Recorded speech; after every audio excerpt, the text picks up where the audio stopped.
नमस्ते दोस्तों, स्वागत है आपका हमारे चैनल पर। आज हम एक ऐसे मुद्दे पर बात करने जा रहे हैं जो न केवल भारत और पाकिस्तान के बीच तनाव को बढ़ा रहा है, बल्कि इसमें चीन की भी बहुत बड़ी भूमिका सामने आ रही है। जी हाँ, हम बात कर रहे हैं भारत के सिंधु जल संधि को निलंबित करने और इसके जवाब में चीन द्वारा पाकिस्तान में मोहम्मद बांध के निर्माण को तेज करने की। ये बांध, ये संधि और इनका क्षेत्रीय भू राजनीति पर क्या असर होगा? आखिर क्यों है ये खबर इतनी महत्वपूर्ण? तो चलिए शुरू करते हैं। अगर आपको हमारी वीडियो पसंद आए तो लाइक करें, कमेंट करें और सब्सक्राइब करना ना भूलें और बेल आइकन दबाकर हमारी हर नई वीडियो की नोटिफिकेशन पाएं। तो दोस्तों, पहले समझते हैं कि आखिर ये सिंधु जल संधि है क्या। 1960 में भारत और पाकिस्तान के बीच विश्व बैंक की मध्यस्थता में ये संधि हुई थी, जो सिंधु नदी और उसकी सहायक नदियों रावी, ब्यास, सतलुज, झेलम, चिनाब और सिंधु के पानी के बंटवारे को नियंत्रित करती है। इसके तहत भारत को रावी, ब्यास और सतलुज नदियों का पूर्ण नियंत्रण मिला, जबकि पाकिस्तान को झेलम, चिनाब और सिंधु नदियों का पानी मिला।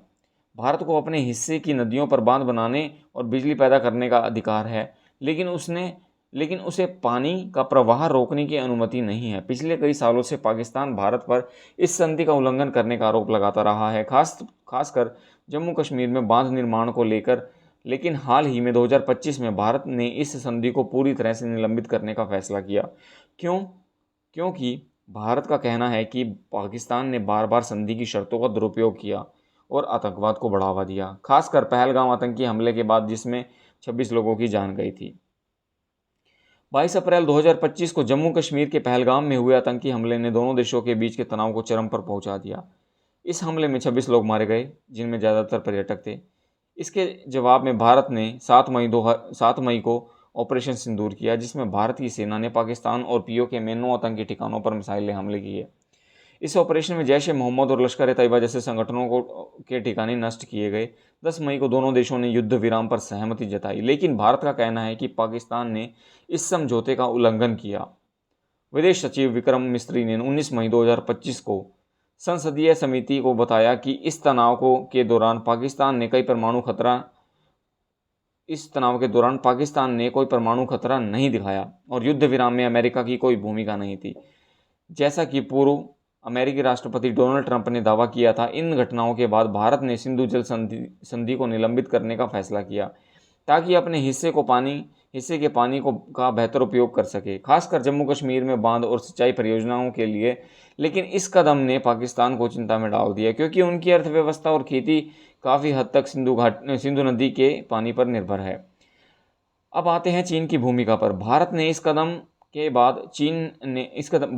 के बाद चीन ने पाकिस्तान में मोहम्मद बांध के निर्माण को तेज करने का ऐलान किया। ये बांध स्वात नदी पर बन रहा है, जो सिंधु नदी की एक सहायक नदी है। इस परियोजना को चीन पाकिस्तान आर्थिक गलियार सीपैक के तहत फंड किया जा रहा है। मोहम्मद बांध 800 मेगावाट बिजली पैदा करेगा और रोजाना 300 मिलियन गैलन पानी की आपूर्ति करेगा, जिससे पाकिस्तान की ऊर्जा और सुरक्षा को बढ़ावा मिलेगा। लेकिन ये सवाल है कि चीन का मकसद सिर्फ पाकिस्तान की मदद करना है या मदद करना है। जानकारों का मानना है कि चीन इस क्षेत्र में अपनी रणनीतिक पकड़ मजबूत करना चाहता है। भारत और पाकिस्तान के बीच जल विवाद को देखते हुए चीन इस मौके का फ़ायदा उठाकर पाकिस्तान को अपने पक्ष में और मजबूत कर रहा है। सीपैक पहले से ही भारत के लिए चिंता का विषय रहा है, क्योंकि ये पीओके से होकर गुजरता है, जिसे भारत अपना हिस्सा मानता है। मोहम्मद बांध का तेजी से निर्माण भारत के लिए एक नई चुनौती बन सकता है। दोस्तों, इस पूरे घटनाक्रम का असर सिर्फ भारत और पाकिस्तान तक सीमित नहीं है। भारत का संधि निलंबन और चीन का बांध का निर्माण क्षेत्रीय स्थिरता के लिए बड़े सवाल खड़े करता है। भारत अब अपने हिस्से के पानी का ज़्यादातर इस्तेमाल कर सकता है, जिससे जम्मू कश्मीर के बांध और बिजली परियोजनाएं तेज होंगी, लेकिन पाकिस्तान इसे संधि का उल्लंघन मानता है और इसे लेकर अंतर्राष्ट्रीय मंचों पर शिकायत कर सकता है। चीन की भागीदारी से पाकिस्तान को न केवल आर्थिक बल्कि सैन्य और कूटनीतिक समर्थन भी मिल रहा है। इससे भारत चीन संबंधों में और तनाव आ सकता है, खासकर तब जब भारत पहले से ही लद्दाख और अरुणाचल प्रदेश में चीन के साथ सीमा विवाद का सामना कर रहा है। वैश्विक स्तर पर भारत ने 33 देशों में सर्वदलीय प्रतिनिधिमंडल भेजने का फैसला किया है, ताकि आतंकवाद के खिलाफ अपनी नीति को मजबूत कर सके। सवाल ये है कि क्या ये स्थिति सुरक्षित, माफ़ कीजिएगा दोस्तों, क्या ये स्थिति युद्ध की ओर ले जाएगी या कूटनीतिक से कोई हल निकलेगा?